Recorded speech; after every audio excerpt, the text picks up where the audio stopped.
Turning to tonight's program, we're extremely fortunate to have Tom Staudter as interviewer. He's an educator and veteran music writer whose articles have appeared in the New York Times and other publications, and he's a regular contributor to Downbeat magazine. The former communications director for the Hudson River sloop Clearwater, he now serves as press secretary to Congressman John Hall. And I'm going to ask Tom to come up, and David Amram, please. They're going to say a few words before the film starts. Thank you, Kathy. Well, welcome to tonight's special screening of a documentary film that explores the universal language of music, Intangible Asset Number 82, directed by Emma Franz. Emma is a jazz singer, and she pays particular attention to music, which I think you will find in this film. It follows Simon Barker, a famed drummer, also from Australia, as he tracks down a legendary shaman and percussionist in South Korea named Kim Seok-chol. One note of interest here, like all great narratives, this one is complex and multi-layered, and its presentation is reflective of the improvisational spirit of the music that you'll hear in the film. So I think you'll enjoy it. I'm also honored to be joined here tonight by a great composer and improvisational musical artist in his own right, David Amram.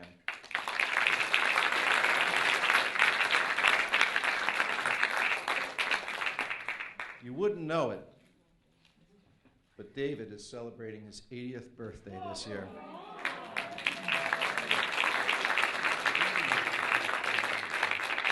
And he'll be celebrating it with a big concert in New York City, produced by our good friend Mark Morganelli, who's here tonight. Anyway, after the film, we'll talk about how musical improvisation crosses cultures, and David will also perform on some instruments that he's brought with us. Now, I would like David to say a few words on improvisation, and then we're going to watch the film. Thank you. David. Thank you so much. I'll be uncharacteristically brief and just say what a joy it is to be here at a theater where the theater itself is oriented towards the community of people who live in the theater with the idea that arts, films can be something to uplift and educate us and our children and grandchildren, and not only be entertaining, but be of lasting value. And that's what's so terrific about Emma's film, and that's the director right there.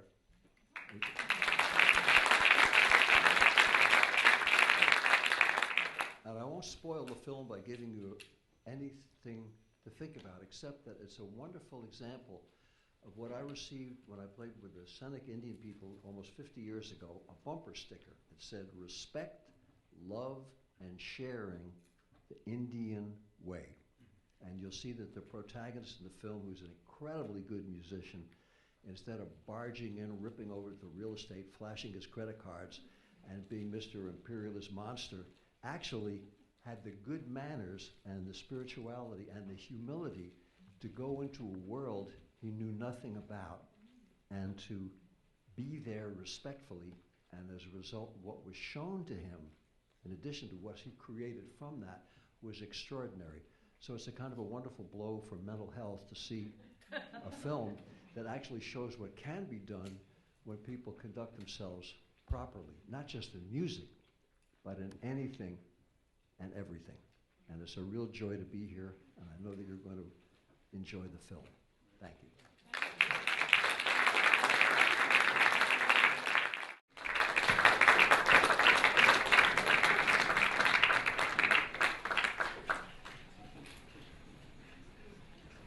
Well, thank you very much. What a wonderful movie. How many of you out there have decided to change your summer vacation plans and go visit South Korea? What a beautiful country. And as I said, the film moves on so many different levels, and it certainly seems to move on the level of a beautiful travelogue. What a wonderful country. And I guess a lot of us will never look at a waterfall the same way. I think some of us will want to start singing along with the waterfall next time.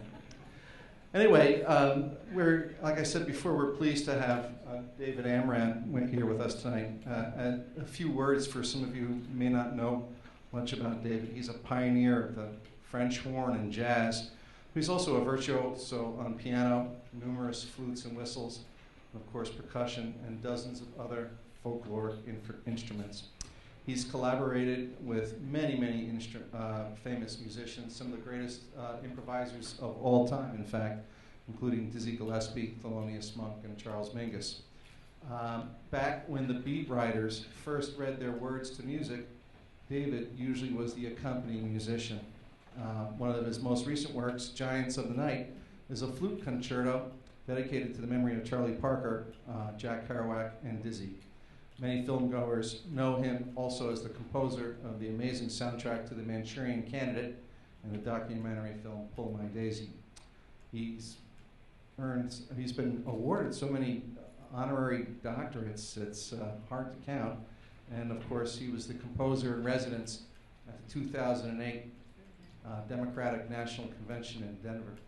So we're pleased to have David here tonight because if you're going to talk about improvisational music and it crossing cultures, I think David's a great person to hear from. And my first question to you is, you've seen this film now a few times. Any perspectives, any ideas that you come away from seeing it again? Is this on?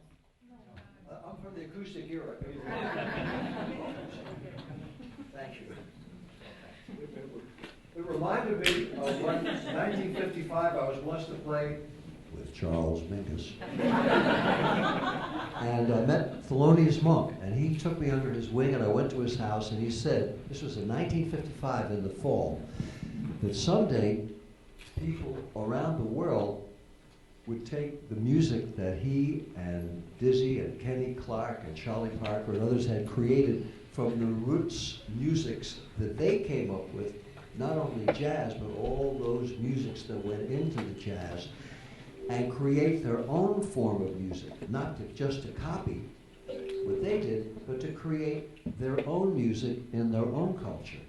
And when I toured for the U.S. State Department as an ambassador of Good Cheer, and I went to Sri Lanka, I played with the old Duke Ellington, the Ceylonese Duke Ellington Society Orchestra, because Duke had been there, I think in the 50s or 60s, and they loved his music so much that they learned all of his music.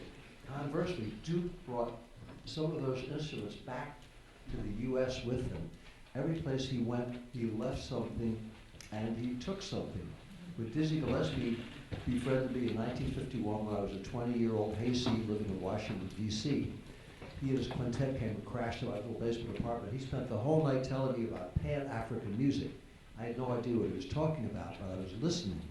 And he said every place that the African people had been on their diaspora, they brought something with them, and they took something with them when they left. They gave something, and they received something. And that's the beautiful part of this film, and the music in the film, and the way Emma presented it, bless your heart, for going in and having people see that you're respectful enough to open up their hearts and their private lives in an era of atrocious blasphemy where New Age Burger Kingization of sacred ancient religions really is so disgraceful. Here's somebody with the decency and the skill, and with a jazz background as a singer, you know how to be part of the whole and respect other people. That's so important. The film shows us that all of us are foreigners to everything, and yet we're all one people. And that through music you can become a part and understanding and collaborate and have a relationship with anybody. And if you're not a musician, you could do the same thing. That's the whole point of what music has to offer. And very much to end this long, unprepared sentence, someone's here tonight who gave me that opportunity, Nora Guthrie, the daughter of Woody Guthrie, and her husband Michael. And several years ago, when I first came to the Burns Theater, because they were showing a tribute to Harold Leventhal, which Nora invited me to. And she said she'd like to have something for a symphony orchestra that reflected Woody Guthrie's spirit, almost like Appalachian Spring by Aaron Copland, which was one of his favorites, and her mom's, Woody's wife, Marjorie's favorite pieces, or like Brahms' variations of a theme like Haydn, not a pop schlock Americana elevator music blasphemy of what was such a great song, but something that might take those beautiful sacred roots of Americana in all its forms and maybe make something that would be a good piece. And I thought, how can I possibly take what I played background for with Willie Nelson at Farm Aid every year and with her brother Arlo 100 times and do anything that would be remotely as good as what it is without any orchestra showing up.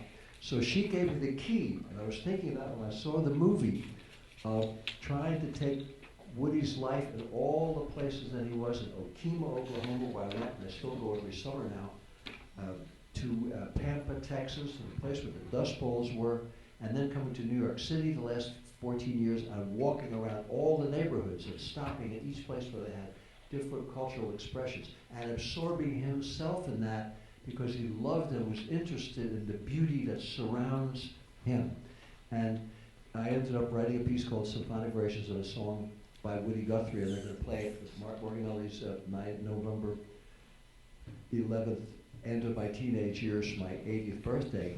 But I never would have dreamed of doing that any more than the young drummer in this film probably dreamed that he would be doing and seeing what he did. And in the process of doing that and going to different places where you're an outsider, where you have no relationship to something, and absorbing yourself or humbling yourself to be around people, it's incredible what you can learn. And ultimately, everybody here, if you live in Westchester County, the next time you go to the gas station, to the 7-Eleven, or to your school's play, or to see a neighbor, or to go over the pictures that your parents or grandparents had, or you go on YouTube and Discovery Channel and see all the treasures that are out there for us. It's such a beautiful, wonderful world, and I think this film reflects that, and it also reflects the jazz philosophy, which is to be open, to be aware, to be respectful, and to realize that everything is precious, and everything deserves that Indian thing I mentioned before the film, respect, love, and sharing. David?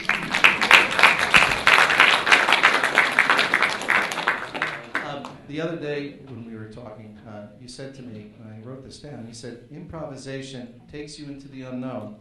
It's sink or swim, and in order not to drown, there has to be a lot of respect. Now, as an improvisational musician, and having talked to other musicians of the same ilk, I'm curious to know what's on your mind, or what are you thinking as an improviser when you're in the moment? Well, Charlie Parker's famous 1945 song was Now's the Time. When I met him in 1952, I said, well, Bert, that song's 7 years old. What does it mean now? He said, the same thing it always will. He said, now is always the time because it's the right time. So what you have to do when you're improvising is like someone on a tightrope walking across without a net. You have to figure how to come from here to there without falling on your face. And if you do fall on your face, you get back up on the tightrope and do it again. And in the art of, oh, I beg your pardon. Sorry about that. That wasn't part of my improvising, but it's not intentional. We got a water fits the bill. Just doing the 12-bar blues, which is just this chord, and that chord. You could use